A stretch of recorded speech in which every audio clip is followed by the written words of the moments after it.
présentation des ouvrages et du travail des traductrices. Je vais en parler au féminin, puisque ce sont des traductrices cette année seulement, qui sont sélectionnées pour le prix Russophonie 2020. Ce sera cette année le 14e prix Russophonie, ce qui n'est pas une mince affaire, parce qu'on n'aurait jamais prévu, jamais pensé arriver jusque-là.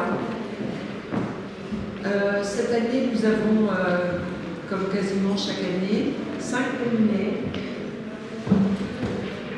dont je vais donner les noms par ordre alphabétique, puisque le palmarès est tenu secret. Il est dévoilé, sera dévoilé ce soir à 18h lors de la cérémonie de remise du prix Russophonie. Et là, nous allons donc présenter le travail, de façon donnant le même temps à chacun, le travail des 5 traductrices. Donc cette année ont été sélectionnées Anne Koldefy-Focard pour la traduction de Manaraga de Vladimir Soroki aux éditions de l'Inventaire et des Nouveaux Angles. Elle est là, si vous voulez l'applaudir déjà. J'insiste bien, les éditions de l'Inventaire et des Nouveaux Angles, qui est une maison d'édition de moscovite. Hélène Henri Saffier pour la traduction de Le corps revient contre le lyrisme de Maria Stepanova aux éditions Nouvelles Éditions Place. Hélène Henri Saffier ne sera pas là parce qu'elle est souffrante et donc son livre sera présenté. Elle a écrit un petit mot que Gérard Collioure nous fera plaisir de nous lire. Anne-Marie Tatsis-Botton qui est là.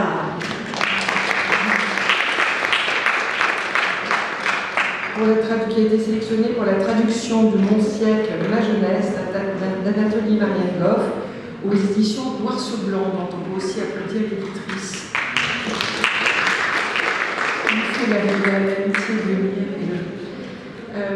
Donc ce sont là 3 traductrices confirmées que l'on a retrouvées souvent au palmarès du prix Russophonie. Et à côté d'elles, il y a 2 jeunes traductrices dont nous récompensons la première traduction. Tout ça, ça se fait toujours un peu par hasard, et on s'aperçoit, voilà, il y a de toutes jeunes traductrices qui sont aussi dans le palmarès dès le départ. Ces 2 traductrices sont Emma Lavigne, pour Zakhar, Le roi serpent, de Vladimir Medvedev, aux éditions Noir sur Blanc. Emma Lavigne est là. C'est une élève d'Anne Koldefy, d'ailleurs, ce qui nous prouve bien que non, pardon, c'est Myriam qui est l'élève de mais bon, ces 2 traductrices nous prouvent que la relève est bien assurée. Et en fait, la dernière traductrice est Myriam Daïski, qui est une élève d'Anne Koldefy, pour la traduction de Pérégrination 1723-1747 de Vassili Barsky aux éditions des Sirtes. Donc l'éditeur n'est pas venu. Voilà. Donc nous allons vous présenter leur travail, et puis aussi les traductrices. Et on va commencer tout de suite parce que Gérard Collioure, on est tous obligés de courir d'un endroit à l'autre, parce qu'on a plusieurs choses à présenter. Je vais donner d'abord la parole à Gérard Collioure, qui va nous parler de la traduction d'Hélène Henri Saffier, la traduction du livre de Maria Stepanova, qui est un livre de poésie. Voilà, Gérard, à toi. Merci. Quelques mots d'abord pour rappeler, si c'est nécessaire, ce que j'ai dit, parce que tout le monde, tous ici la connaissent sans doute mieux que moi. Hélène Henry a eu un parcours tout à fait impressionnant en tant que traductrice, enseignante, critique littéraire, et qui s'est consacrée, il faut dire, depuis quelques années à la nouvelle poésie russe. L'an dernier, on avait déjà remarqué sa traduction des œuvres de Lev Rubinstein, qui était publié d'ailleurs par les mêmes éditions Place. En tout cas qui figurait au palmarès l'an dernier. Non, c'est l'ouvrage qui a été publié par l'édition des Sous-Glaces. C'était l'ouvrage de Richard Bosquin, La partie du temps passé, que d'ailleurs j'étais chargé de présenter, qui avait eu le prix l'an dernier. Ah oui, excusez-moi, en de rien. Oui, voilà. Donc, pour abréger, on se rappelle que Hélène Henry est la présidente d'une association Atlas, qu'elle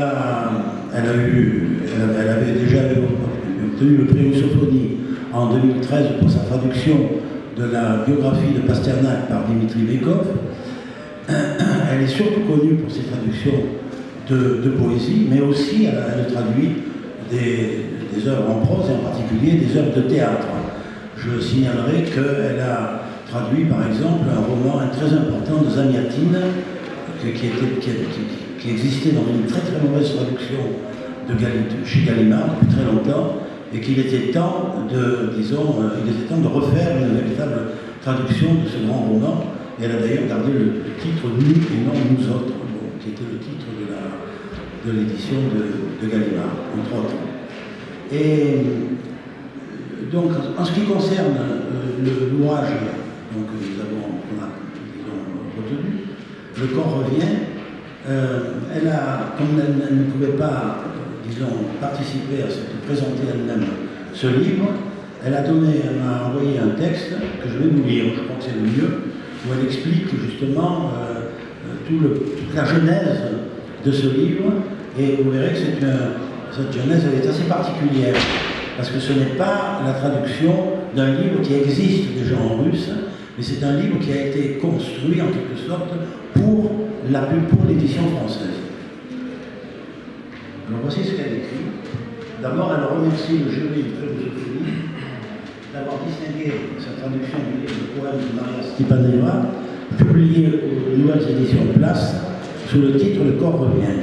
C'est un livre 2 fois singulier et qui aurait pu passer inaperçu. Il s'agit de poésie, et de poésie très contemporaine. Il fait découvrir l'œuvre d'une femme jeune et talentueuse. Pour compléter, parce que j'avoue que moi-même je ne connaissais pas très bien Maria Stepanova, c'est à l'occasion de cette publication en quelque sorte que je l'ai mieux, connue, qu'elle est née en 1972 et qu'elle a déjà un grand parcours en tant que responsable de sites culturels. Elle est à la fois poète et critique littéraire, et on peut dire animatrice, n'est-ce pas, culturelle. Elle a une place importante en Russie aujourd'hui. Quelques mots sur le projet et sa mise en œuvre. L'histoire commence au printemps 2018 par un appel de Cyril Zolaplas qui me contacte comme traductrice de textes contemporains. Il aimerait publier un ou une poète russe dont l'œuvre, à distance d'un lyrisme subjectif convenu, fasse parler les temps, les lieux, les choses, un livre d'où s'absente le moi. Aussitôt, le nom de Maria Stepanova s'impose à moi, et je donne à lire à Place quelques poèmes que j'ai traduits. La réaction est positive, je contacte Stepanova à Moscou, le projet est lancé. Maria Stepanova, quand je l'ai connue en 2010, lors d'une semaine de la poésie à Grenoble, elle n'avait pas à Moscou la notoriété récente que lui a apporté le prix NOS. Elle n'était pas encore la rédactrice énergique et inventive du site d'information culturelle Kolta Rue. Mais elle était déjà une essayiste exceptionnelle et surtout une poète féconde et originale. J'ai tout de suite voulu la suivre à Moscou durant presque 10 ans. J'ai vu sortir sous la signature de Stepanova recueil après recueil. J'avais de plus en plus le désir et l'idée d'un recueil français. Place est arrivée à point nommé. Le livre. Il fallait le construire. Je n'aime pas les anthologies quand les poèmes viennent en ordre dispersé, sans signification lisible. Stepanova, elle aussi, voulait un véritable livre doté d'une logique interne. Le recueil Spolia, publié en 2015 à Nowe Izdательstvo, offrait une bonne base. 2 cycles de poèmes, Spolia et Guerre des bêtes et des animaux, reliés thématiquement par l'actualité, les événements d'Ukraine, et par les affects violents qu'elle fait naître dans les consciences. En septembre 2018, j'ai rencontré à Moscou Maria Stepanova. Aux 2 poèmes cycles que je proposais, elle en a ajouté un 3e, alors inédit, en cohérence avec les premiers, et qui les poursuit en les dépassant. C'est lui qui a donné son nom au recueil français, Le corps revient. L'entreprise à 2, éditeur, traducteur, devenait une entreprise à 3. L'écrivain se fut aussitôt clair, considérer ce livre français non pas comme la copie de hasard d'un original russe, mais comme un nouveau livre, partie prenante de son œuvre. Pour Maria Stepanova, la traduction est une augmentation, une prolifération de l'œuvre originale et non son doublement ultime. Le livre a pris forme. Chez Place, la collection Hors la loi prévoit une préface du traducteur et une postface de l'éditeur. L'idée m'est venue d'y ajouter un texte programmé de Stepanova elle-même, où elle expose sa vision du poète qui parle sans mots. C'est ainsi que l'essai Personne déplacée est venu compléter le volume. Quel est le principe du livre? J'ai essayé de l'exposer dans la préface. À partir d'un constat de désastre, il pose l'hypothèse d'une possible résurrection. La Russie et son histoire sont scrutées sous leurs aspects les plus sombres. Les 2 premiers poèmes sont des textes de colère. Pour Stepanova, il existe un ennemi redoutable, le ressassement, la répétition, le renfermement, ce que parfois elle nomme le non-amour. La Russie, dans le moment historique où s'écrivent les 2 premiers poèmes, 2014-2015, est prise au piège de cette répétition. Elle rabâche des bribes d'un passé réputé glorieux et ne sait pas y lire la pulsion de mort. Et la guerre ébranle le pays, le jonchant de débris de corps sans vie. Ces débris d'une vie abolie, ces fragments de corps sont présents dans le livre sous d'autres espèces. Leur substance est celle du langage. Le texte tout entier n'est que fragmentation. Les liens se défont. Les langages eux-mêmes sont désunis, déliés. C'est le rôle dévolu à l'intertextualité généralisée dont le poème est tissé. Le texte sans cesse cite d'autres textes. Poésie et folklore de Russie, le dit de Los d'Igor, Kouzmine, poète d'ailleurs, Walt Whitman, Eliot, la parole humaine éparse échoue à se rassembler. Comment reconstituer ce corps? Comment relier ces mots, les faire revivre? Comment, avec les vestiges, le spolia, de monuments anciens détruits, refaire un édifice neuf?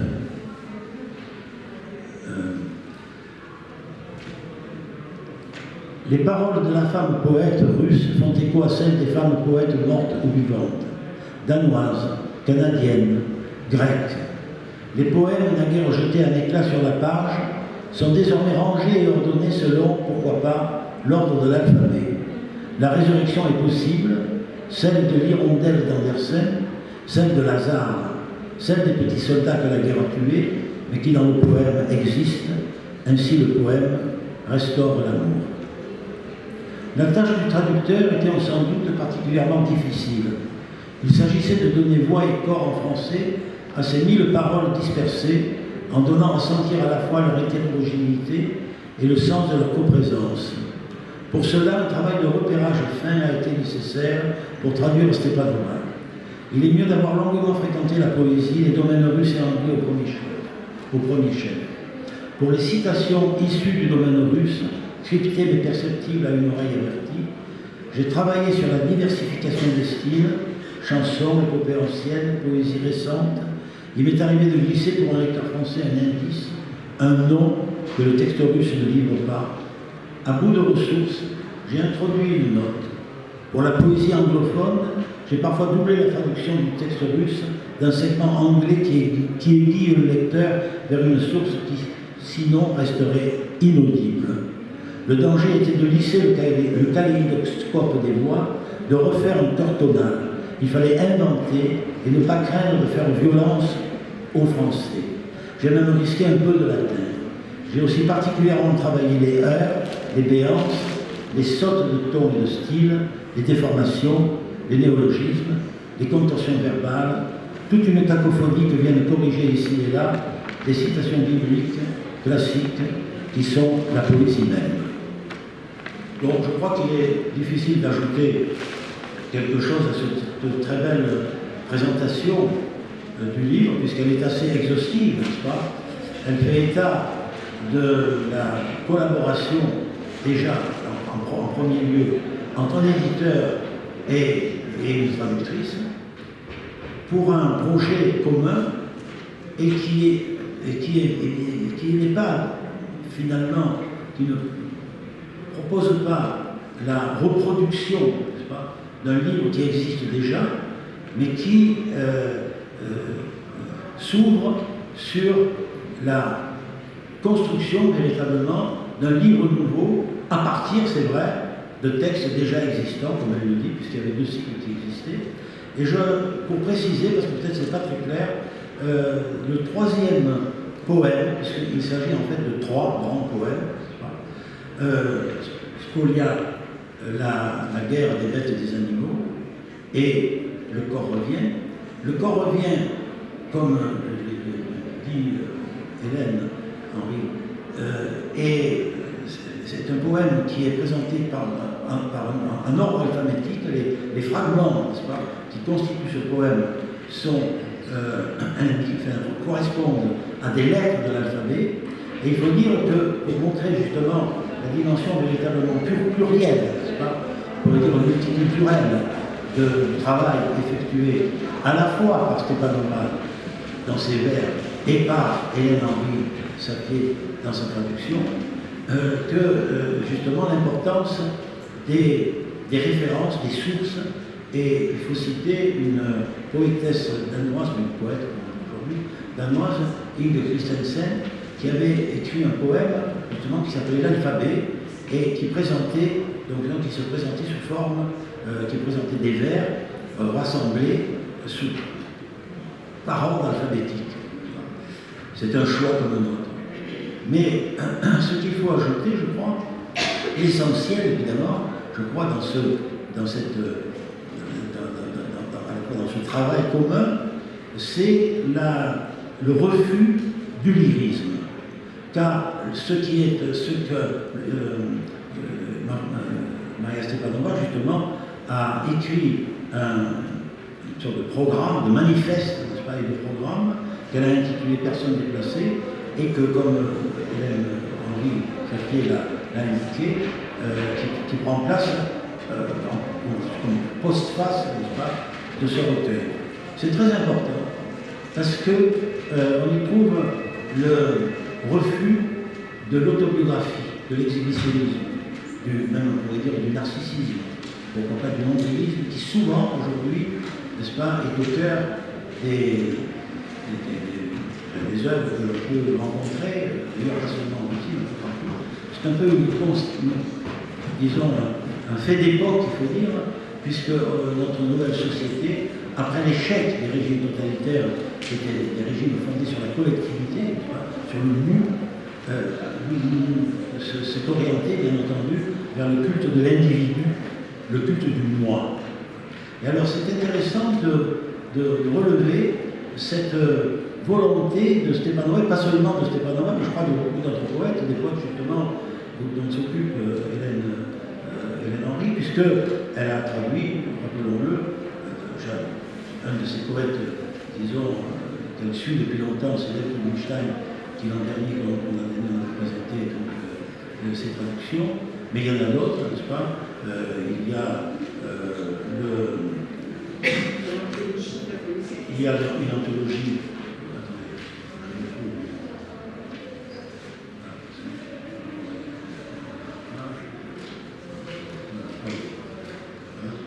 Alors, ben oui, elle a traduit Elena Schwartz, elle a traduit aussi des textes de théâtre, n'est-ce pas, d'un acteur, c'est Nicolas Kononov, que les gens du théâtre connaissent bien. Bon, et puis elle a traduit aussi, bien sûr, des grands poètes russes, Pasternak, Mandelstam, etc. Donc, alors, je voudrais quand même revenir sur ce qui est intéressant, c'est cette rencontre, n'est-ce pas, entre un traducteur et un poète, et cette volonté qui est d'ailleurs au cœur du projet même, il faudrait le signaler, de l'éditeur. C'est important que l'éditeur soit à l'origine, n'est-ce pas, d'un livre de poésie qui refuse le lyrisme, qui refuse l'expression du moi, l'expression de la subjectivité. Cela, évidemment, comme certains le savent, comme j'ai beaucoup travaillé sur les artistes et les poètes russes des années 20 et des années 30, cela m'amène à faire une sorte de relation entre justement ce qui était un peu le dénominateur commun de tout ce qu'on appelait l'art et la poésie de gauche à l'époque, n'est-ce pas, autour du Lev et Mayakovsky, qui était justement le refus de ce qu'on pourrait appeler, en citant Pascal, le moi haïssable. Je crois que tous ces artistes et ces poètes ont voulu, au contraire, en quelque sorte, parfois même sacrifier, n'est-ce pas, leur moi au nous, à la collectivité, à un idéal collectif, qui était évidemment porté par le communisme. Et ça a été au centre de toute cette immense aventure que l'on ne cesse d'explorer, n'est-ce pas, puisqu'elle a laissé des œuvres qui sont aujourd'hui considérées comme des œuvres abouties et des œuvres en tant que telles, n'est-ce pas, et qui peuvent être contemplées sur les murs ou être lues comme des chefs-d'œuvre, n'est-ce pas, qui appartiennent à l'héritage, alors qu'ils étaient les jalons d'une recherche tournée vers l'avenir. Et j'ai l'impression que quand on lit le recueil, justement, de ce recueil de poèmes, Le corps revient, qu'on trouve un peu la même démarche. Parce que c'est comme Hélène Henry l'a fort bien n'est-ce pas, montré dans son texte, c'est un texte fait de fragments. C'est un corps, disons, absolument, disons, qui est un peu, on peut penser, n'est-ce pas, qui a été déconstruit, qui est éclaté. Et il est intéressant qu'elle ait ajouté, dans la troisième partie, n'est-ce pas, une résurrection de ce corps détruit, qui est le corps du passé, mais aussi le corps du présent. Et la contestation du présent et du passé l'amène à se tourner vers un avenir qui serait l'avenir d'une poésie dont elle dit qu'elle voudrait que ce soit la substance pure, n'est-ce pas, la substance pure, c'est-à-dire une poésie complètement dépouillée. Et on peut le constater en la lisant, parce que les vers, n'est-ce pas, très lapidaires, très elliptiques, très laconiques, qu'elle enchaîne, constituent finalement une somme. Mais ce n'est pas une somme qui est déjà, n'est-ce pas, qui est donnée a priori, c'est une somme qui résulte d'une déconstruction. On est familier de cette idée de déconstruction chez nous, avec tous les travaux des nouveaux philosophes, n'est-ce pas, enfin, pas les nouveaux philosophes, excusez-moi, parce que les nouveaux philosophes, ils ont mieux visité, n'est-ce pas, dans les grands philosophes, je dirais, Michel Foucault, Derrida, etc. Bon, dans les années 60, les années 70, on a beaucoup assisté à cette rupture, n'est-ce pas, avec le passé, cette volonté de déconstruction. Eh bien, on peut se réjouir qu'aujourd'hui en Russie, de jeunes poètes, mais pas seulement, n'est-ce pas, des romanciers aussi, et même des philosophes, disons, comprennent la nécessité de ce travail de déconstruction pour reconstruire une nouvelle histoire russe. Et voilà, je crois, la conclusion que nous apporte Hélène Henry, et que sans doute Maria Stepanova ne refuserait pas. Merci Gérard. J'ai vu que je t'avais fait peur, tu as réussi à boucler, c'est très bien. Et Gérard est passionnant, il peut tenir comme ça très longtemps en vous parlant des milliers de références qu'il arrive à exploiter autour d'un même thème, et c'est toujours passionnant, sauf que nous avons toujours évidemment une contrainte de temps. Oui. Merci beaucoup Gérard, je te laisse voguer faire tes autres aventures. Merci. Et je vais donc...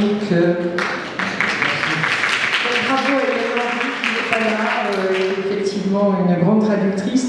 Ce qu'a dit Gérard est quelque chose d'assez récurrent en fait. On voit très souvent que ce sont les traducteurs qui portent les livres. C'est très souvent avec Hélène Henry, mais c'est avec beaucoup d'autres. Je pense à Anne qui porte Salo depuis des années. Je pense à ces jeunes traductrices qui elles-mêmes aussi sont venues avec leurs livres et leur passion vers des éditeurs. Je pense à Anne-Marie également. Et ça, je crois que c'est quand même le secret d'une belle aventure, c'est justement quand le traducteur est complètement impliqué comme ça. On va procéder. Irène, je vais vous passer la parole et je vais demander à Myriam Odaïski de prendre la place de Gérard Colliot, puisqu'on va présenter son travail.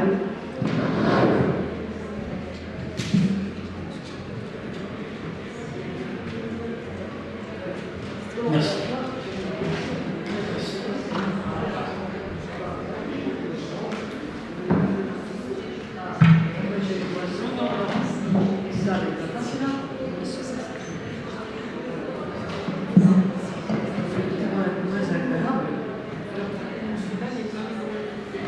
Je vais essayer.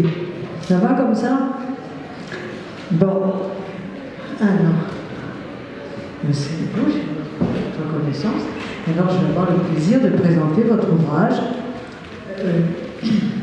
Gorovic-Barski, Pérégrination, 1723-1747. Alors, d'habitude, vraiment tout le temps, quand on a un livre, on le prend à la première page et on va jusqu'à la dernière. Sauf si l'intérêt de ce qu'on lit vous a. Pour cet ouvrage-là, je conseille autre chose. Ouvrez-le à n'importe quelle page et lisez. Et lisez, enfin, peut-être de chapitre quand même. Et vous êtes tout de suite séduite par l'écriture, le style. Vous pénétrez dedans. Il y a une espèce de légèreté, de quiétude qui se répand, qui vous gagne. Et vous êtes sous le charme de cette écriture. Alors, je voulais du coup tout de suite féliciter Myriam Odaïski, je voudrais féliciter Myriam Odaïski, qui vraiment, dans cet ouvrage-là, a fait œuvre d'écriture. Je ne sais pas si elle écrit pour son propre compte, mais ici, elle a vraiment fait œuvre d'écriture. C'est pourquoi, déjà, c'est en quelque sorte le premier intérêt de ce livre. Vous avez un plaisir direct de lecture. Alors, ça arrive, c'est souvent le cas pour les écrivains, c'est assez rarement le cas pour les traducteurs. Donc elle mérite vraiment là d'être félicitée. Vous pouvez déjà l'applaudir. Bon, alors de quoi s'agit-il en fait? Parce que bon, ce livre se lit aussi de la première page à la dernière, en tout cas en choisissant les passages. Bon, alors il s'agit du récit d'une longue pérégrination, je vous ai donné les dates,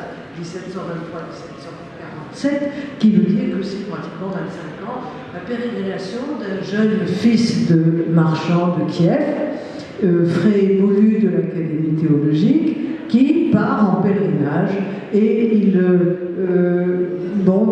sans même apparemment s'y être préparé, il part un petit peu d'abord se faire soigner, je crois, puis il trouve qu'il a à apprendre, il veut apprendre des choses, donc il continue, et finalement il visite, il va en Italie, il va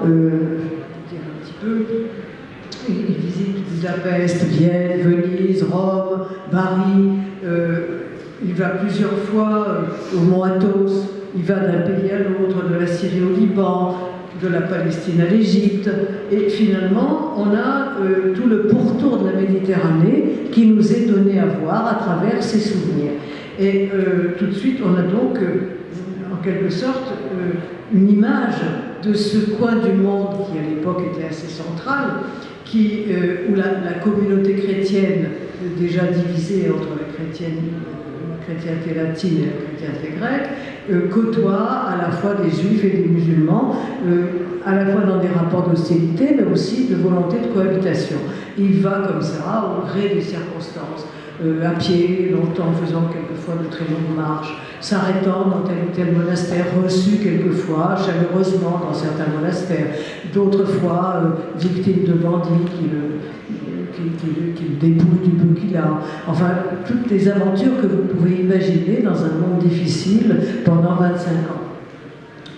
Alors, cette pérégrination, si je puis dire, s'inscrit dans une tradition russe qui a été initiée au XIIe siècle par l'higoumène Daniyil, qui avait fait déjà un pèlerinage et qui avait un petit peu noté ses souvenirs. Il se distingue, ce pèlerinage-là, par la précision et la richesse des souvenirs qui nous sont laissés. Le personnage notant très soigneusement ses aventures, ses rencontres, enfin ses découvertes, et accompagnant d'ailleurs son texte d'un grand nombre de dessins, dessinant les monastères, les lieux, un peu le paysage et surtout les monastères dans lesquels il est accueilli, les petites villes dans lesquelles il se trouve. Je crois qu'il y a quelque chose de plus de 150 à peu près, je crois même me souvenir 143, je ne sais pas si c'est exact. 148 dessins, donc Myriam Modalski nous en donne un certain nombre. Le volume n'est d'ailleurs pas complet, vous me direz un petit peu comment vous allez travailler, mais bon, les souvenirs de Barsky sont encore plus riches que ce texte-là. Donc on a ici donc vraiment de quoi connaître tout un moment important, le début du XVIIIe siècle, dans un coin particulièrement habité par la diversité et bon, la recherche un petit peu de parlement. Alors, le premier intérêt de ce texte, à mon sens, il avait été, enfin, je vous dis dans la préface, qu'il avait été édité plusieurs fois au XVIIIe siècle et qu'il était parfaitement tombé dans l'oubli. Il vient d'être réédité, vous nous raconterez un petit peu la façon dont il a été réédité. Et moi, je pense que cette réédition en russe est très importante à un moment où la religion, ou plus exactement l'institution religieuse, prend une grande importance dans la vie russe. Et ce texte, comme d'autres, mais enfin celui-ci, permet de nourrir une réflexion sur ce qu'est la religion, sur la façon dont l'homme face à la religion, l'homme serviteur de Dieu, voilà. C'est à mon sens, le premier intérêt de ce texte. Il peut vraiment nourrir une réflexion qui s'impose en ce moment en Russie, selon moi, compte tenu de l'atmosphère. Ça, c'est le premier intérêt du texte. Mais le texte est intéressant aussi parce que, notant ce qu'il voit et ce qu'il découvre, et les aventures et mésaventures qui surviennent, il se raconte, bien sûr. Et nous avons là, finalement, aussi un autoportrait. L'autoportrait d'un jeune du XVIIIe siècle, qui, à la fois, manifeste le plus grand intérêt pour la connaissance, pour ce qu'il rencontre. Il veut s'enrichir de ce qu'il voit, il veut réfléchir sur ce qu'il voit. C'est un pieux serviteur de Dieu, certes, mais il n'est pas fermé aux autres expériences et il s'enrichit. Il y a une évolution du personnage, il y a vraiment un autoportrait d'un homme du XVIIIe siècle qui, à la fois, a envie de connaître, de savoir. Il le dit lui-même, il a entendu une phrase, il dit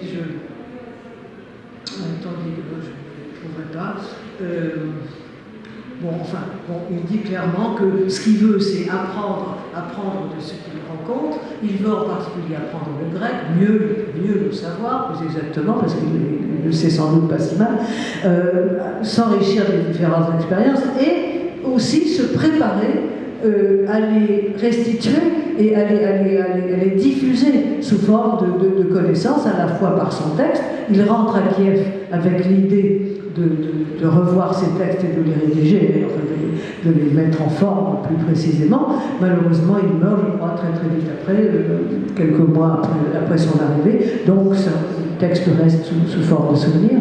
Et en même temps, il veut également, son projet, c'est aussi d'enseigner le grec et sans doute aussi de faire part oralement à ses élèves de ses expériences. Donc c'est vraiment un homme du XVIIIe siècle, un homme de l'époque de Pierre. C'est vraiment, on ne peut pas ne pas penser à Pierre le Grand et à tout ce qui a été véhiculé autour de lui à cette époque. Donc ça, c'est le deuxième intérêt du texte.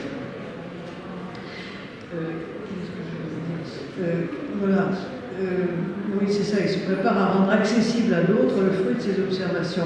Il dit qu'il veut connaître d'autres pays, il veut étudier et acquérir personnellement de l'expérience. Ça, ce sont ses projets.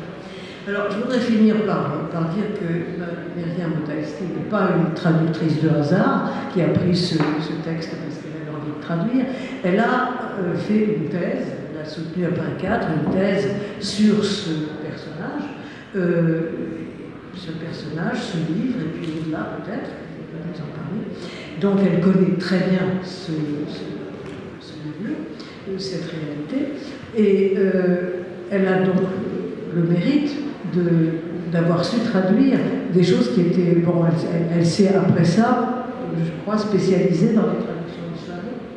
Et dans ce texte, elle a le mérite d'avoir... Elle a eu comme difficulté, c'est qu'allant de lieu en lieu, fréquentant des pays différents, non seulement le personnage évolue et change, mais son vocabulaire change.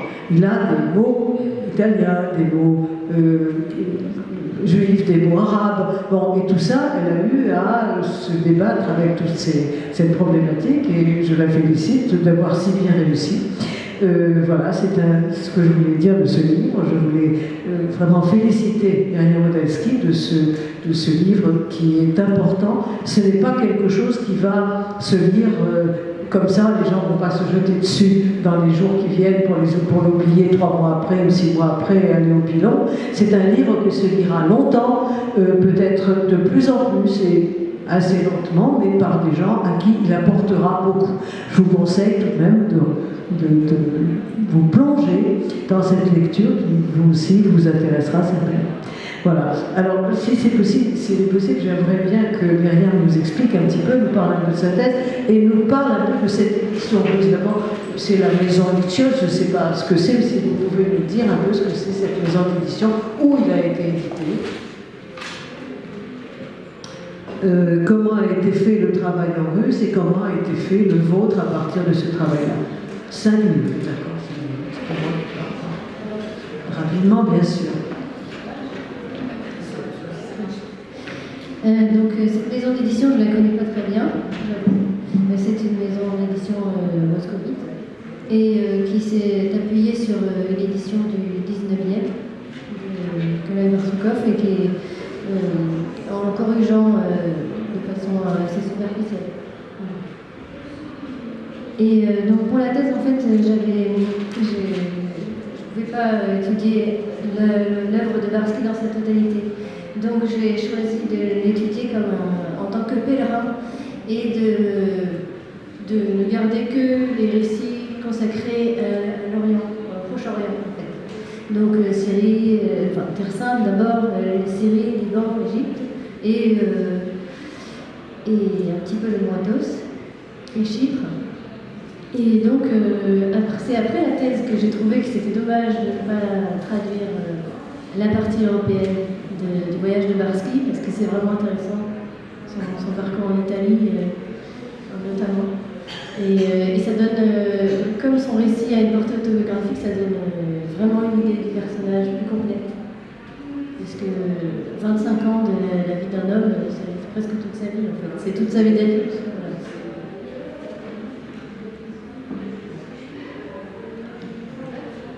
Merci.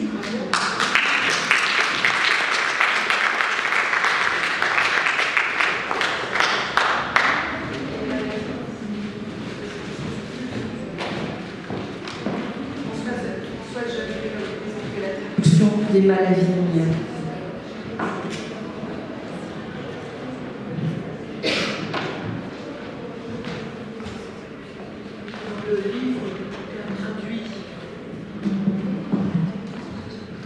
Le livre qu'a traduit Emma Lavigne est celui-ci.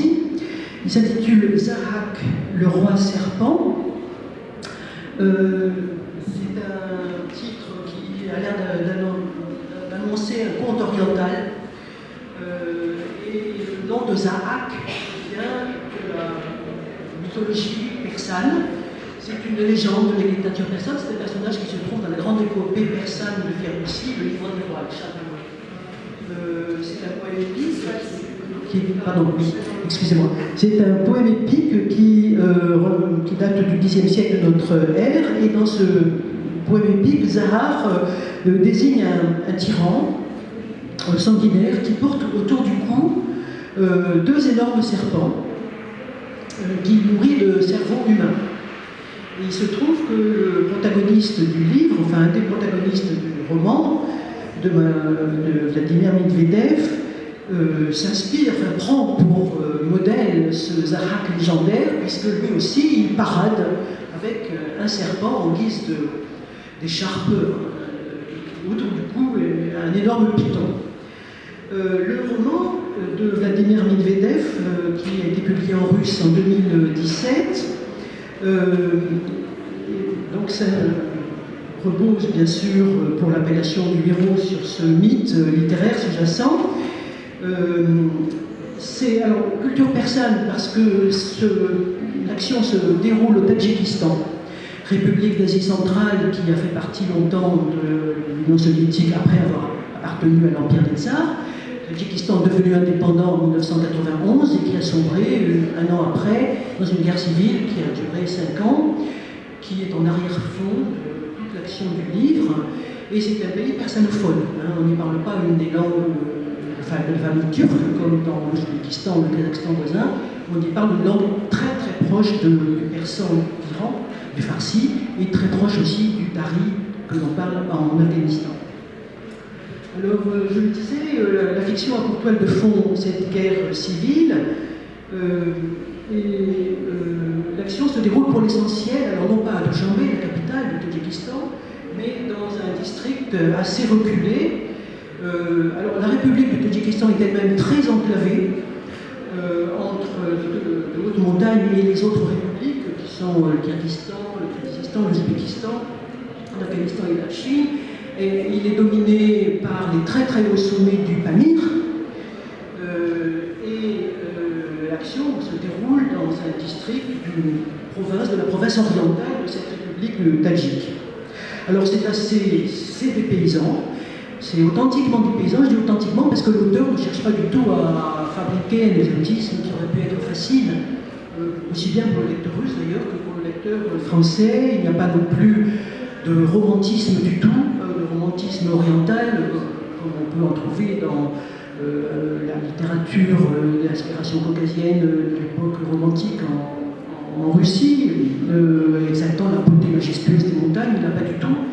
La montagne, c'est un milieu dur, âpre, et dont les personnages n'ont pas le temps vraiment de contempler la beauté, parce que ce que montre Medvedev, alors qui est né en Sibérie, mais qui a passé plusieurs décennies de sa vie au Tadjikistan, dont il connaît la langue. Ce que montre Medvedev, il a été journaliste et puis enseignant au Tadjikistan. Je ne sais pas, vous le direz peut-être, Madame s'il a écrit d'autres romans, je ne sais pas, il semblerait que ce soit le premier et le seul, là, pour le moment. C'est la lutte pour la survie, c'est-à-dire que les habitants de ces terres très très pauvres, ce sont des terres de haute altitude, il y a des hauts plateaux très caillouteux qu'il faut épirer avant de pouvoir penser à y semer quoi que ce soit. Ils vivent d'une agriculture de subsistance extrêmement spartiate.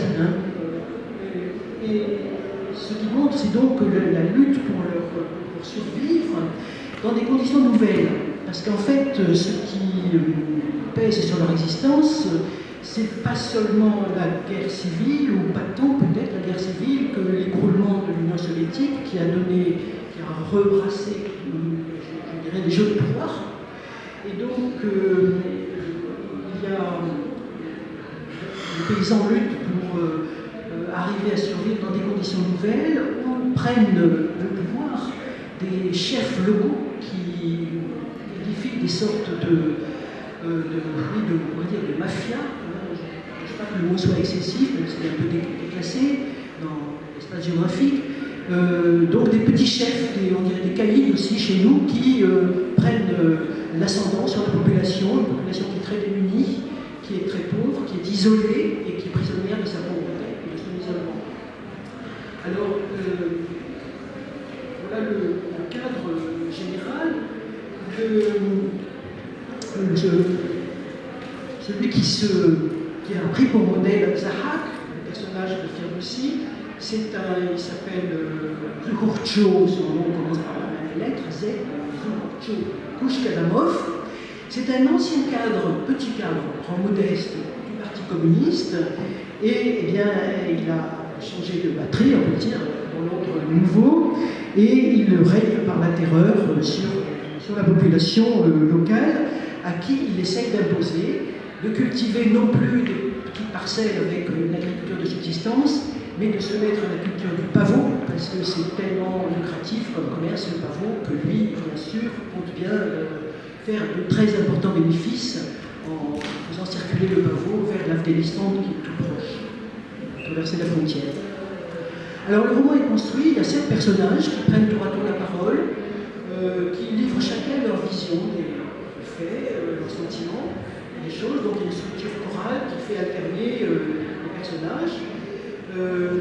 Chaque narrateur s'exprime à sa façon. Alors il y a par exemple 2 adolescents, 2 frères, une sœur et un frère jumeaux, qui sont d'une famille mixte, père tadjik, mère russe. Il y a ces adolescents qui sont orphelins au début du roman, enfin leur père est tué, ils les emmènent à la montagne, à la campagne, dans la famille du mari pour les mettre à l'abri. Il y a Oleg, qui est un journaliste russe qui s'intéresse au pays, qui fait des enquêtes historiques, ethnographiques, et qui donne l'éclairage justement historique sur les faits, qui élargit un petit peu le cadre de l'action. Il y a un oncle de Jean Roume qui est sympathique, enfin il y a différents personnages. Et là, il me semble qu'on touche à ce qui me semble intéressant à souligner dans votre travail de traduction, c'est que vous avez eu affaire, je pense, à des styles très personnels, style personnel des personnages et niveau de langue très différents. Il y a le parler, ça va avec toute une palette, ça va d'un parler assez vulgaire, parler de tous les jours, mais assez vulgaire des soldats, jusqu'à parler très solennel d'un cheikh soufi, d'un maître, d'un religieux soufi, qui lui a toute autre façon de s'exprimer. Je pense que c'est assez un peu acrobatique par moment, peut-être de passer de l'un à l'autre. Pas forcément l'équivalent en français de ce lexique qui est très très varié, avec des mots parfois familiers, parfois relâchés, parfois carrément argotiques. C'est l'équivalent français. Il y a aussi, alors dans le texte, des dictons tadjiks qui ont été traduits par l'auteur en russe, qui du russe ont dû passer au français. Donc il faut quand même pouvoir conserver la saveur de l'original. Ce doit être, j'imagine, ça ce sont les difficultés que j'imagine, vous pourrez sans doute nous en donner d'autres, vous en indiquer d'autres. Alors voilà, l'intérêt de ce roman, je le disais, Vladimir Lebedev a longtemps vécu au Tadjikistan et le roman se nourrit de ses observations, parce qu'il a, en tant que journaliste, notamment, pu observer de près et la vie quotidienne et la vie politique du pays. Il y a beaucoup de choses très intéressantes que l'on appréhende. Par exemple, il montre l'emprise de la criminalité sur les structures sociales. Il montre aussi le fait que la conscience nationale, nous sommes de vieilles nations, mais la notion de nation n'est pas la même au Tadjikistan ou dans d'autres républiques d'Asie centrale que chez nous. Il y a un morcellement ethnique qui s'y superpose, ou plutôt qui en est le soubassement, et qui agit beaucoup sur le déroulement sur les comportements politiques et même quotidiens. Et puis aussi les us et coutumes des villageois qui sont observés de près, sans lourdeur, et beaucoup de détails illustrant la vie quotidienne. Tout ça est, je dirais, très, très vivant. Les personnages sont tous très attachants. Il y a vraiment une dynamique du récit que l'auteur sait très bien entretenir. Je dirais que pour nous, c'est un livre intéressant aussi à ce point de vue-là. C'est amusant parfois, quand un livre est traduit, de voir comment il y a une différence de réception d'un public à l'autre. Par exemple, la quatrième de couverture de l'édition russe attire l'attention sur un aspect du texte qui pour nous est certes intéressant, mais qui est loin d'être prominent. C'est la situation des Russes qui sont restés au Tadjikistan depuis son indépendance. Alors elle s'incarne dans ce couple mixte dont je parlais, père tadjik, mère russe et leurs 2 enfants. Mais pour nous, ce n'est pas le seul intérêt du livre. Par exemple, aussi, cette quatrième de couverture emploie deux épithètes pour qualifier le roman, l'épithète de exotique et l'épithète de terrible. Voilà, l'univers, voilà ce qu'il faut aussi, ce que disent l'éditeur pour promouvoir le livre, aux yeux des lecteurs qui seraient là en train de feuilleter, regarder de quoi il s'agit, mais aussi la formule qu'il emploie, l'univers exotique et terrible de l'Asie centrale. Or, je trouve que les épithètes sont déplacées, inadéquates. Terrible, alors justement, il y a un personnage dans le livre qui pourrait lui donner la réplique, puisqu'il dit « Rappelle-toi la guerre civile en Russie. Il n'y a pas eu moins d'atrocités, peut-être même qu'il y en a eu plus. » Et puis exotique, eh bien non, parce que malgré l'abondance des termes locaux et cette surabondance de vie locale, je dirais que Medvedev ne mise pas sur la magie du dépaysement pour séduire son lecteur. Alors, peut-être je vais vous passer la parole, et Madame Vigne, vous m'avez donné quelques éléments de biographie, peut-être vous pouvez les donner vous-même, pour nous dire comment vous êtes arrivé à la traduction littéraire, puisque c'est votre première expérience. Est-ce que vous avez d'autres expériences de traductrice, en tout cas de contact avec le Russe, bien d'autres à nous préciser? Je vais utiliser ce micro, je pense que ça va. Merci beaucoup pour cette présentation. Comment je suis arrivée à la traduction, c'est un parcours assez tortueux, mais finalement j'avais toujours un peu ça en tête. Je pense que c'est une idée très ancienne et que finalement j'avais ça en tête depuis que j'ai commencé à faire des langues. Donc merci pour cette présentation. C'est vrai que c'est un roman qui, à mon avis, est difficile à résumer parce qu'en fait il est, je pense, assez riche, en tout cas beaucoup plus complexe qu'il n'en a l'air de prime abord, c'est-à-dire qu'il y a en effet une dynamique qui tient du roman d'aventure, un peu haletant, etc. Mais en réalité, il y a donc beaucoup de couches à l'intérieur. Il y a, ça tient évidemment, donc il y a les aspects historiques, qu'en effet Vladimir Medvedev a beaucoup étudié, a été journaliste, connaît très bien l'histoire du pays. Il a également recueilli des morceaux d'épopées dans les années 90, des épopées qui retraçaient la lutte des peuples, des divers peuples du Tadjikistan contre l'invasion soviétique, par exemple. Il a pu faire ça au début des années 90. Bon, il y a des aspects philosophiques, il y a finalement beaucoup de choses. Lui-même appelle ça une ménipée, finalement, parce qu'il a mis tellement de choses à l'intérieur, il a brassé beaucoup de styles différents au final. Voilà, je ne sais pas trop quoi rajouter s'il y a des questions.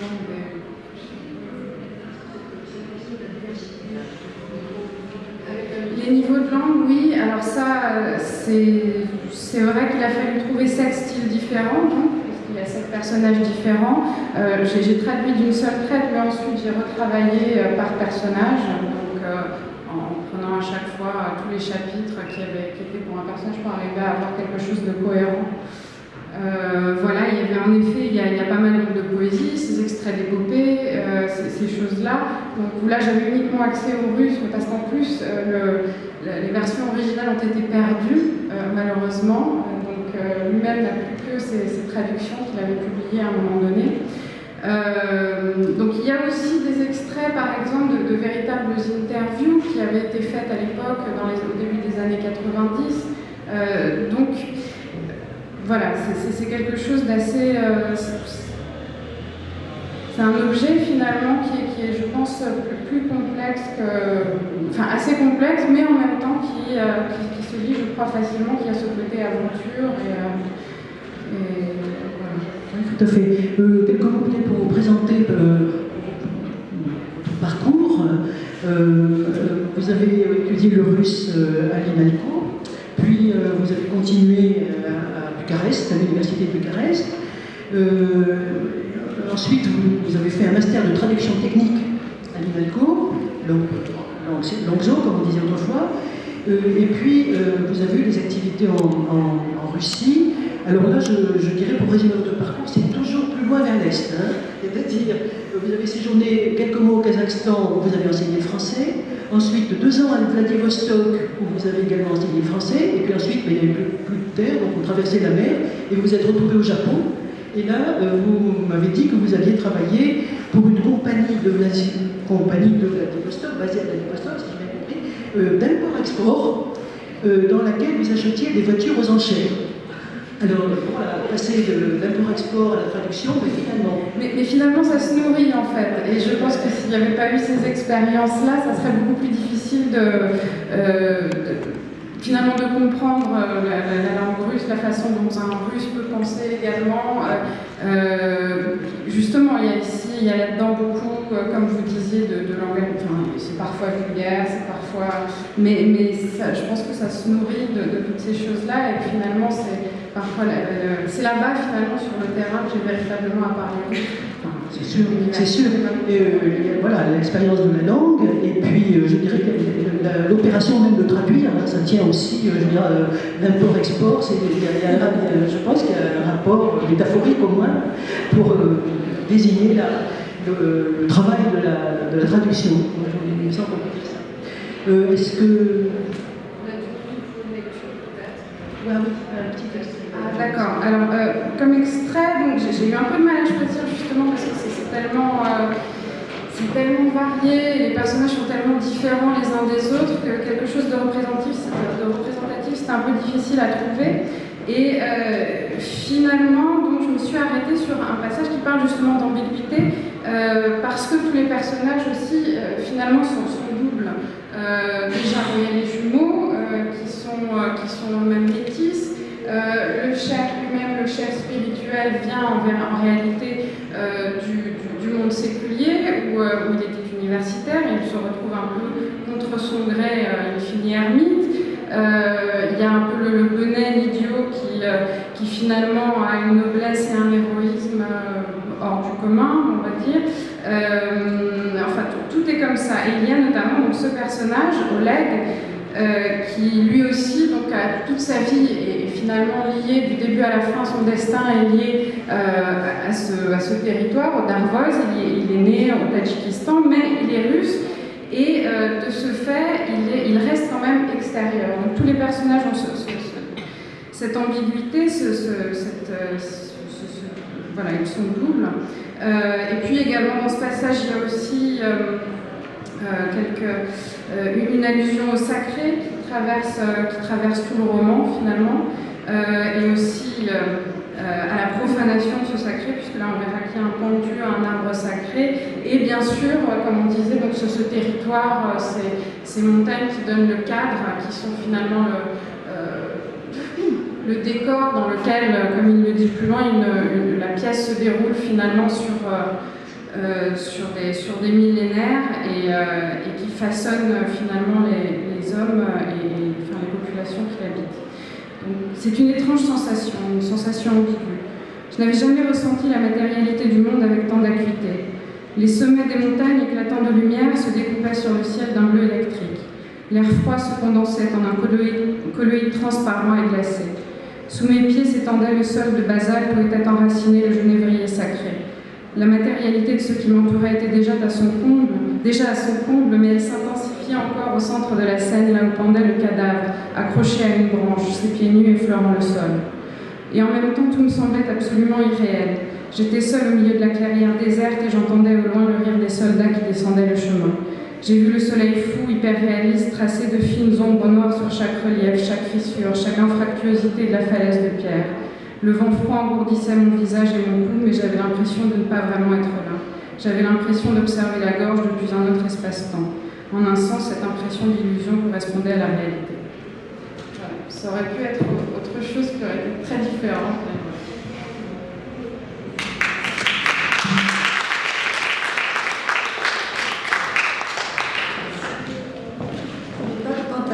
Comme ici un homme, mais de petites robes, des bleus et des roses.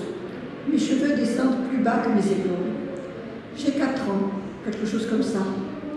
Nous habitons une grande rue de l'Intercession, la rue principale de Nijni Novgorod. Aujourd'hui, elle s'appelle sans doute autrement. D'ailleurs, Nijni Novgorod n'est plus Nijni Novgorod depuis longtemps, mais Gorky. Je n'ai pas eu l'occasion d'y revenir. que je le regrette? Eh bien, je ne sais rien. Je pense que non. Ma ville, je l'aime, et elle m'est chère telle qu'elle était lors de notre séparation. Cela fait presque un demi-siècle. Ces berges couvertes de hautes herbes, son pont de bois qui enjambe mollement la Volga, ces allées pavées qui descendent au fleuve et que bordent au printemps et d'automne des ruisseaux bouillonnants. Une ville sans grands immeubles, sans bruit, avec ses belles voitures sur pneus gonflables et ses joyeux petits tramways. Les deuxièmes en Russie. C'est l'exposition nationale russe qui les a fait courir dans toute la ville. L'exposition de Nijni, le tramway, l'avenue du Tsar et le gouverneur Baranov galopant sur son étalon blanc de haute lignée arabe. Le gouverneur était assis à l'envers sur sa scène anglaise, c'est-à-dire face à la croupe luisante. Et pourquoi donc, me demanderez-vous? Eh bien, parce que le gouverneur chevauchait devant le carrosse de l'empereur. Il ne pouvait quand même pas lui tourner le dos, à loi du Seigneur. Quand maman évoquait avec ses proches cette année-là, historique Nijni-Novgorod, elle disait toujours « C'est aussi en 1897 que notre Tolia est née, la nuit de la Saint-Jean, quand fleurit la fougère et qu'on peut trouver des trésors. » Pour elle, évidemment, le plus considérable de tous les événements marquants de cette année-là, c'était ma venue au monde. Voilà, donc vous voyez, le ton est donné et ça va être comme ça pendant tout le livre. Et il n'est pas rare qu'on retrouve dans les souvenirs d'enfance ce ton voix légère et idyllique parce qu'on est en train de se rappeler l'enfance qui est toujours paradis perdu. Mais là, ce qui est étonnant, c'est que c'est le ton qui est pris comme ça et qui va traverser tout le livre. Je ne sais plus combien de pages, mais il y en a au moins 340 pages. Et c'est d'autant plus intéressant de constater que celui qui a écrit ces lignes n'a pas passé toute sa vie au paradis.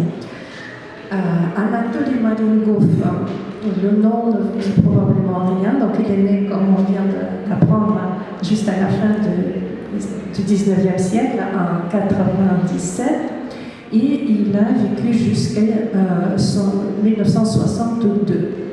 Et on peut dire d'emblée que c'était un homme heureux. Il était poète, dramaturge, mémorialiste, et miraculeusement, il a réussi à traverser le siècle chez nous, comme l'appelait Mandelstam, malgré les catastrophes qui s'abattaient sur le pays et malgré les drames personnels qui ne l'épargnaient pas non plus. Et c'est de cela que témoignent ces souvenirs, mon siècle, ma jeunesse, auquel il donne comme sous-titre l'appellation « Un roman sans mensonge ». C'est-à-dire qu'il devait juger son destin si captivant par lui-même qu'il n'avait même pas besoin de fiction romanesque. Et de mensonge, en effet, tout au plus peut-on parler dans son cas de mensonge par omission. Rien de ce qu'il écrit ne laisse deviner le cauchemar que vivait la population soviétique à l'époque.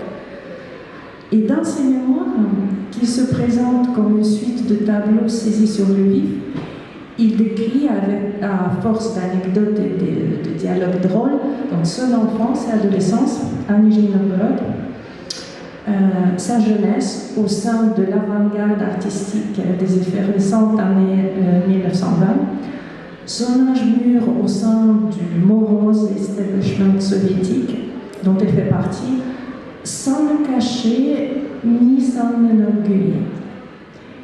Il a fréquenté tout le monde. Mayakovsky, Stanislavski, Isadora Duncan, mais il fut surtout un ami intime, et c'est probablement pour ça qu'il restera surtout dans l'histoire littéraire, de l'éphémère époux de cette dernière, c'est-à-dire d'Isadora Duncan, Sergei Yesenin, dont il dresse un portrait saisissant, ne serait-ce que parce qu'il fut celui qu'il a connu le mieux, parce qu'il y a eu un moment où ils ont partagé leur vie, vivaient tous les deux en colocation. Et ce qui rend la lecture du livre assez délectable, c'est moins la profondeur de l'analyse que la vivacité du style et la bonne humeur qu'il respire. Et je le dis tout de suite, il n'y a rien de plus difficile à traduire que la bonne humeur.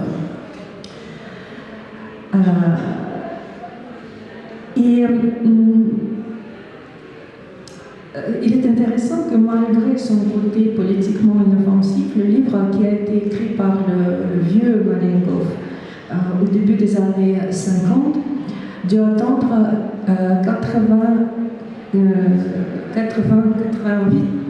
1988 avant d'être publié dans son intégralité. Les passages les plus inoffensifs sont parus avant.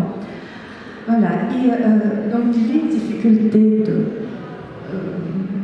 de cette traduction, je vous ai déjà dit que la première c'est la bonne humeur, et puis un autre, c'est cette espèce d'oxymore qui est à la fois le ton de causerie qu'il faut rendre et qui porte toutes ces pages de livres plein d'anecdotes, et aussi son côté archaïque, parce qu'il s'agit de restituer un monde disparu. Vous avez vu avec la brève description de Nijni Novgorod.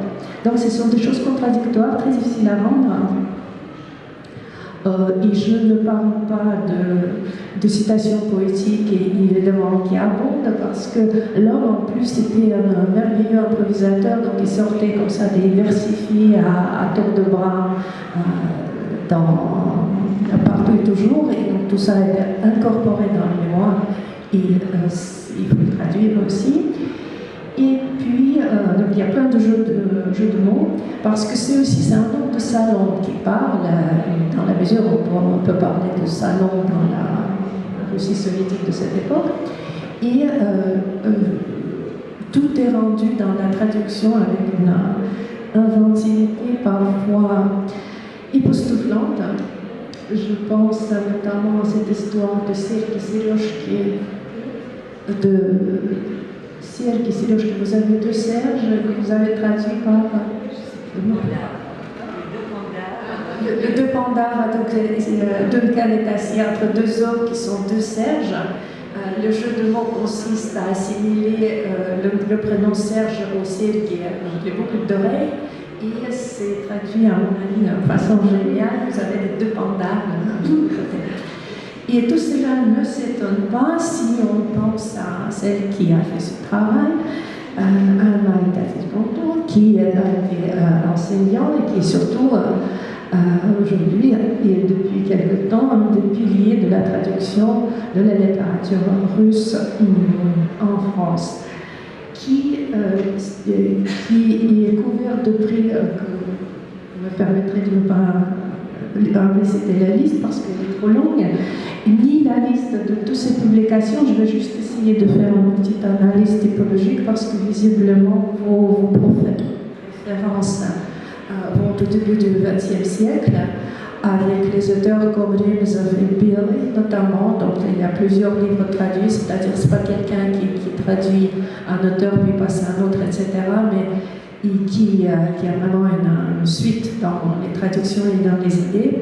Et évidemment dans les deux cas la prose extrêmement compliquée, sophistiquée, difficilement rendable en français. Et donc trois œuvres de Bill et trois œuvres de Remezov. Et puis aussi donc, un autre côté, bon, évidemment il y a aussi les écrivains comme Pelniak qui n'apparaissent qu'une seule fois, mais néanmoins c'est assez homogène, je dirais. Et ensuite il y a presque autant de traductions des auteurs contemporains, parmi lesquels il y a Maxime Osipov, que vous connaissez, et puis il y en a d'autres.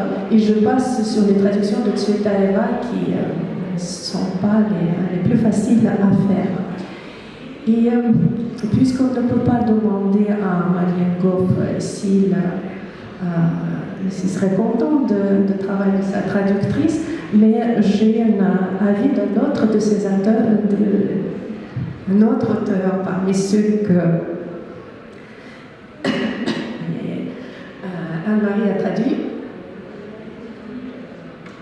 qui, lors d'une interview à la demande de journalistes sur la qualité de la traduction, lui répond ceci: ma traductrice Anne-Marie Tatis-Botter a fait un excellent travail. Ce n'est pas seulement mon jugement personnel, mais aussi celui de Georges Livard, et qui m'a assuré que le roman a été admirablement traduit. Question: le texte original abonde en expressions issues du vieux russe. Savez-vous comment la traductrice les a rendues en français? Réponse: Anne-Marie est orthodoxe, elle connaît très bien le vieux russe et le slavon de l'Église. Je pense que ces parties du texte n'ont pas dû lui poser beaucoup de difficultés. Et ça, c'est Vodaras qui est à propos de la traduction de 4 vies d'Arsenie. Voilà. Donc, oui. Où en était-je?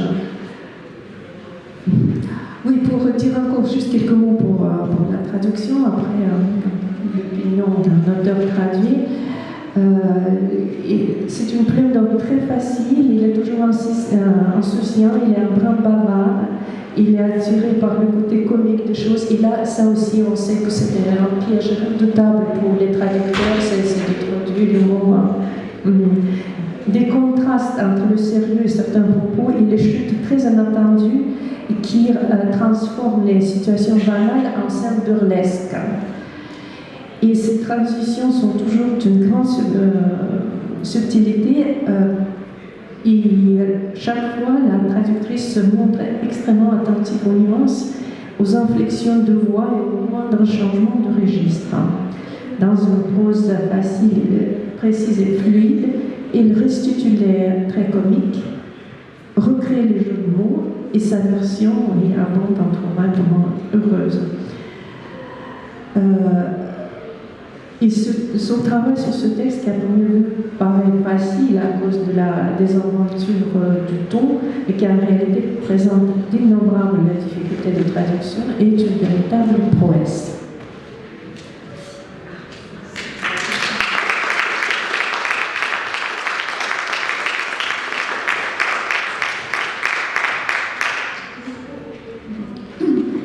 Je remercie beaucoup pour toutes ces bonnes paroles. Je ne savais pas que les traductions étaient aussi bonnes. Enfin, si vous le dites, j'en suis absolument ravie. Pour parler de cette traduction précise, si je n'ai pas tout de suite compris de quel jeu de mots il s'agissait, de quoi on parlait, c'est que cette traduction a quand même une longue histoire, étant donné qu'on m'avait demandé de le traduire, je crois que c'était en 2006 ou 2007. Et il aurait dû paraître dans une collection qui a cessé d'exister maintenant, en 2009. Puis il y a eu un clash entre des personnes, bref, la traduction qui avait été annoncée, enfin, la publication de la traduction avait été annoncée à la FNAC, à Amazon, etc. Et pendant des années, des pauvres amateurs ont essayé de l'avoir et puis ne l'avaient jamais. On leur disait que c'était épuisé alors que ce n'était jamais paru. Et finalement, après moult années d'angoisse et de démarches et de prières, enfin, noir sur blanc, dans la collection de la bibliothèque de Dimitri, a recueilli le manuscrit. Et bien sûr, je l'ai relu, bien sûr, on l'a un tout petit peu retravaillé, très peu d'ailleurs, mais bien entendu, je ne me souvenais pas obligatoirement de tout ce que j'avais fait en 2006, je dois dire. Surtout que, effectivement, j'ai beaucoup travaillé depuis. Alors, j'ai adoré traduire Maringov, d'une part parce que c'est une époque que je connais bien. Elena Merzabov vous a dit que j'ai traduit Sultaï par Remizov, il y a pas mal de gens de cette époque, et que tous les personnages historiques, bien sûr, que rencontre Maringov ou d'autres de cette époque, ce sont des gens que j'ai déjà fréquentés dans d'autres ouvrages, que j'ai rencontrés dans bien des situations, et c'était vraiment très très agréable. Ce qui était très agréable aussi, comme on l'a dit, c'est que Maringov est un homme absolument charmant et que pour un traducteur, quand il se met à traduire un livre, il est condamné, et quelquefois c'est très agréable, à vivre avec cet auteur pendant des semaines et des mois. Et quand c'est un gros livre, c'est vraiment des mois. Et quand l'auteur n'est pas sympathique, c'est pas vraiment... C'est vraiment une épreuve. Alors que fréquenter Marianne Goff pendant plein de mois, j'en continuais des années, c'était un véritable bonheur parce que c'est quelqu'un de positif, c'est quelqu'un de gai, c'est quelqu'un de bienveillant, je dirais, et éminemment fréquentable. Alors, bien entendu, les difficultés, finalement, je ne crois pas avoir tellement rencontré des traductions faciles dans ma carrière. C'était une traduction qui n'était pas facile. Enfin, Remizov est quand même d'un autre, d'une autre hauteur au point de vue difficulté de traduction. Et bon, j'ai fait bien sûr ce que j'ai pu, mais je l'ai fait. C'est un livre que j'ai traduit avec vraiment beaucoup de plaisir. C'est sûr, avec beaucoup de plaisir. Donc je serais très contente après une si longue attente, qu'il rencontre un public et qu'il soit un petit peu lu.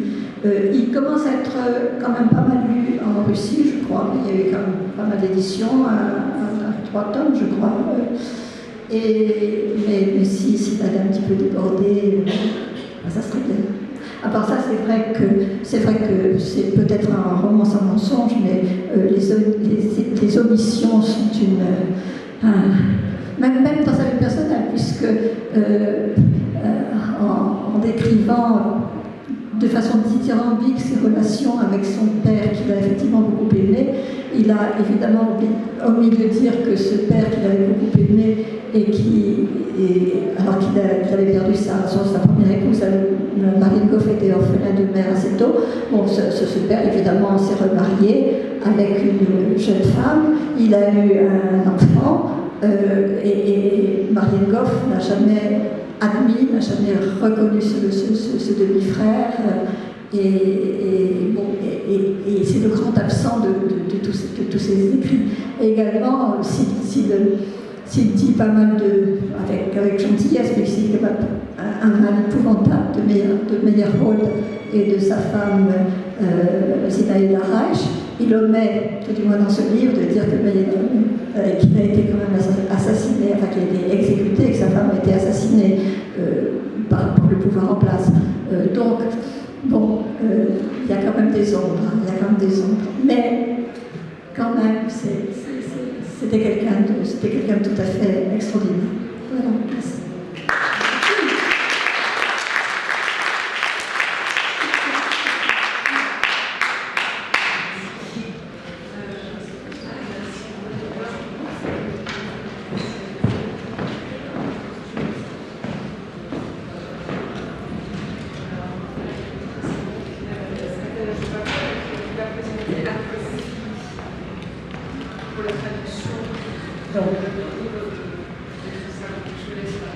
En février 2019, aux éditions Avant-Guerre, aux éditions Nouveaux Angles, a paru le livre de Vladimir Sorokin, Manaraga, traduit par Anne Cloudéfi-Focard. C'est le 15e livre de cet auteur, traduit en France, et c'est un auteur qui est autorisé par le presse comme dérangeant, envoûtant, éblouissant, provocateur, qui maîtrise génialement les styles et qui démontait des genres. C'est un écrivain qui possède, à mon avis, une grande liberté intérieure avec ses pensées libres. Et cette liberté reflète dans ses livres qui constituent un genre littéraire à part. En cherchant la vérité sur notre époque, il refuse l'imposture de roman réaliste, soi-disant roman miroir. Il crée plutôt un roman parabole ou roman métonyme dans lesquels il mélange librement les genres, les époques, les styles, et d'où vient cette possibilité de multiples lectures, et chaque lecteur peut définir son piste d'interprétation. Manaraga propose plusieurs axes de réflexion sur le malheur de l'homme moderne. Construit d'après le modèle de Les âmes mortes de Gogol, roman montre l'enchaînement de book and grills organisés par Geza, un cuisinier virtuose dans tous les coins de notre planète. Les mésaventures de Geza Chichikov est une troublante dénonciation du vide spirituel et isolement de l'individu moderne. Que cherchent les clients de Geza en commandant leurs repas cuisinés sur des chefs-d'œuvre de la littérature mondiale? Que leur manque dans cette société hautement technologique où les livres en papier sont remplacés par des puces électroniques greffées sous la peau et qui donnent toute information nécessaire et où la science exclut tous les miracles? Ne cherche-t-il pas exactement ce moment de miracle quand, en brûlant le livre, il commence à être imprégné de son atmosphère spirituelle, qui leur permet d'agir comme des personnages des livres, de posséder aussi une âme pour un bref moment de repas. La création de la machine moléculaire qui fabrique des rares livres en les tirageant par milliers anticipe l'avenir logique de notre société. Plus d'attente de miracle. L'art est remplacé par le droit de tout le monde au bonheur, autrement dit à la consommation. Que représentent ces nouveaux humains dont l'écran est bourré de puces électroniques? Il ne s'agit plus que de réseaux de réflexes d'un moi orgueilleux qui veut vivre éternellement, car il a la possibilité. Comme dit Geza, le personnage principal, on a la possibilité de changer les organes, refaire le visage, greffer le cerveau et avoir le bonheur éternel. Le lecteur russe, sans doute, va voir dans ce roman de Sorokin une autre piste de lecture qui éclaire le passé récent avec le changement de pouvoir en Russie des années 60 vers l'époque de Yeltsin-Poutine, quand la tragédie politique était vécue par les gens du pays comme période euphorique. Mais les plus audacieux dans le Manaraga, à mon avis, que l'auteur a réussi, contrairement à beaucoup de romans d'anticipation, écrire un roman comique. Manaraga est un tableau véridique, burlesque et grotesque de notre monde. Et ce rire permet au lecteur de prendre recul et construire une distance entre ce monde effrayant qui est décrit. La traduction de ce roman par Anne Koldéfi-Fokar est vertueuse. On sent que la traductrice est dans son élément, qui n'est pas étonnant pour la traductrice de Les âmes mortes de Gogol et qui a déjà traduit 4 romans de Sorokin. Elle est en symbiose complète avec l'auteur et son style, et ses jeux de style, et ses jeux de forme, et qui s'étale du récit classique du XIXe siècle, de dialogue théâtral, de pastiche de l'œuvre classique russe, jusqu'à parodie de littérature contemporaine, et même extrait de l'article littéraire. Et facilité avec laquelle la traductrice reste juste à tout ce kaléidoscope de références stylistiques est étonnante. Et à mon avis, c'est le fruit de toute son énorme expérience dans le domaine de traduction, qui est plus que 60 livres de grands auteurs russes comme Gogol, Tolstoï, Solzhenitsyn, Mavliev, Alexeyevitch. Voilà. Et je passe la parole à la traductrice Anne Koldéfi-Fokar. Je vais peut-être lire un extrait, le début, parce que ça donnera un petit peu l'idée du ton, enfin d'une partie du ton. 13 mars, soir, brochette d'esturgeon grillé à l'idiot, roman bon poids, 720 grammes, du massif, 509 pages, papier velin, reliure pleine toile, a largement suffi pour 8 brochettes. Comme convenu, le client et ses 7 invités avaient solennellement pris place autour du grill. Pas seulement, bien sûr, pour se convaincre que j'utilisais vraiment l'édition originale comme combustible, un volume à 8700 livres sterling, que je ne lui avais pas substitué je ne sais quel polar nordique du XXIe siècle, étalant 150 nuances de médiocrité. Ils voulaient de l'art, ils ont été servis. Tout était pile poil, et moi j'étais au top. Évidemment, il n'y a qu'un book and driller averti pour connaître toutes les choses trappes qu'il doit éviter dans son job. Ça, c'est notre tambouille interne. Au temps où on imprimait les romans, on usait, comme chacun sait, de différents types de papier qui brûlent de diverses façons. Parfois le feu s'étouffe, parfois il fait des étincelles, du coup les pages flambent et se collent à la viande ou volettent au-dessus de la tête des clients.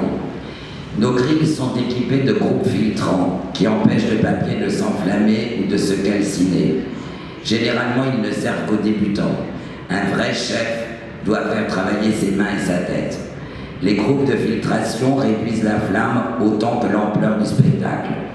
En aspirant l'air, ils rendent les choses moins présentables. Or, le livre doit être éclatant. Il doit flamboyer, subjuguer. Un chef expérimenté a l'obligation de préparer l'ensemble du processus comme une partie d'échecs, de garder son sang-froid alors qu'il joue des funambules au-dessus de l'abîme. Reliures, bandes d'extrémités, toiles, cartons, gaz, ficelles de chambre, signées, colle à la caséine, fleurs séchées, poux, punaises, cafards, qui ont pu se loger dans le dos du livre, autant de menaces secrètes qu'il est indispensable de prendre en compte. Un jour, un cuisinier a vu s'enflammer un microfilm qui, au milieu du XXe siècle, avait été inséré dans la tranche-file. Un autre a eu des problèmes avec une reliure anthropodermique des 120 journées de Sodome. Tout peut arriver, absolument tout. Le moindre faux pas assez ou trop d'assurance, et c'est la catastrophe. J'exerce un métier à risque.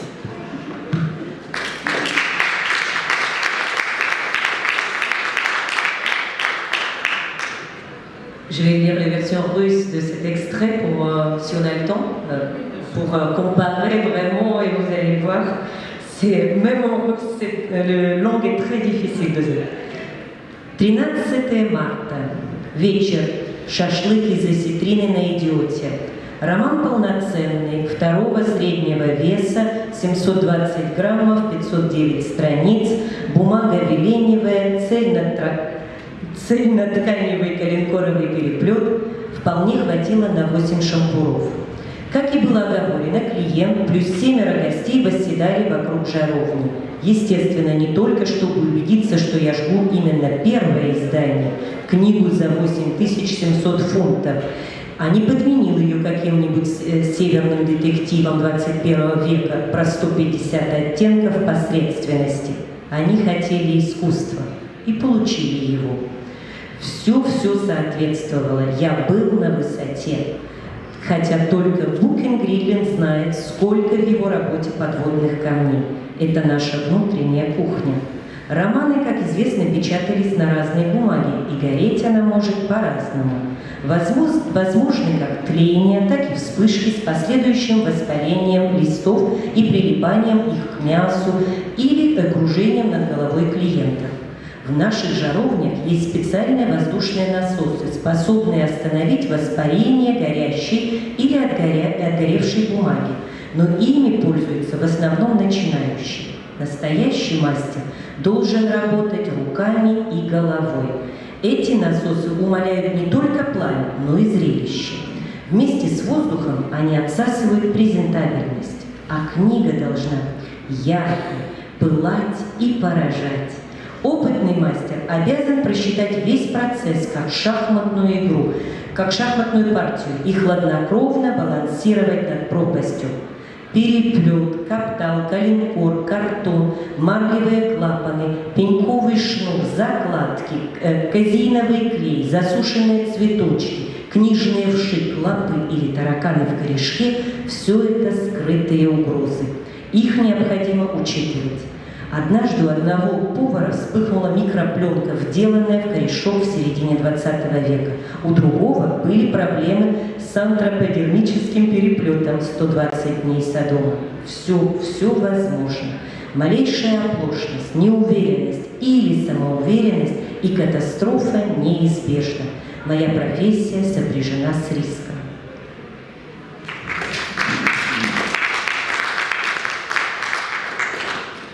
Je pense que vous avez peut-être remarqué que j'ai employé dans ma traduction du passage que vient de lire Natalia, pas mal, enfin plusieurs anglicismes, plusieurs termes anglais qui n'étaient pas dans le texte russe, même si Sorokin emploie souvent des mots étrangers, pas seulement anglais.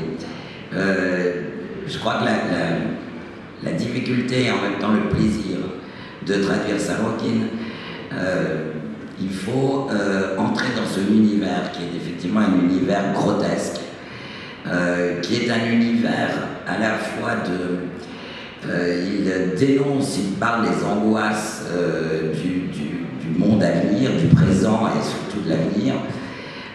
Et d'un autre côté, c'est quelqu'un qui a un goût de vivre très très important. Il n'y a pas de livre, bon là c'est particulier, mais je crois qu'il n'y a pas un livre de Sorokin où il n'est pas question de bonne bouffe, de grosse bouffe, c'est quelqu'un qui vraiment aime la vie, et il y a même quelqu'un qui est un critique français qui a écrit Sorokin, c'est Houellebecq avec le sexe en moins et la bouffe en plus. Et je crois que c'est assez ça. Donc on est obligé, si vous voulez, d'entrer plus, effectivement, une parodie, il imite des écrivains classiques, des grands écrivains. C'est quelqu'un qui est tout le temps, au fond, en dialogue et en combat et en lutte, en dialogue avec et en lutte contre la littérature russe. Et c'est toujours quelqu'un qui moi m'épate, ça fait des années que je le connais, et quelqu'un lui demande au moment de la sortie de Manaraga, bon ben s'il n'y a plus de livres, puisque on n'en aura plus besoin, plus personne ne lira, et que vous vouliez en sauvegarder un, vous prendriez quoi? Moi j'ai tout de suite pensé Gogol, étant donné ce qu'il écrit, et il a réfléchi 3 secondes. Il a dit, je suis russe, donc Tolstoï. Alors je m'attendais, mais alors vraiment pas à cette réponse. Donc c'est quelqu'un qui se surprend tout le temps, et dans son écriture, et dans ses idées. Et je crois qu'on est obligé, si j'en reviens aux anglicismes, c'est qu'on est obligé de se couler dans son monde. C'est un peu toujours vrai pour les traducteurs d'ailleurs. C'est ce qu'a dit Anne-Marie pour Marianne Goff. Et vraiment de se mettre dans sa tête et de se dire mais comment est-ce que je dirais ça le mieux possible, comment est-ce que je peux être le plus proche possible. Alors quelquefois c'est le problème de la traduction, les procédés, on n'a pas les mêmes outils d'une langue à l'autre. Voilà, c'est ce que je peux dire.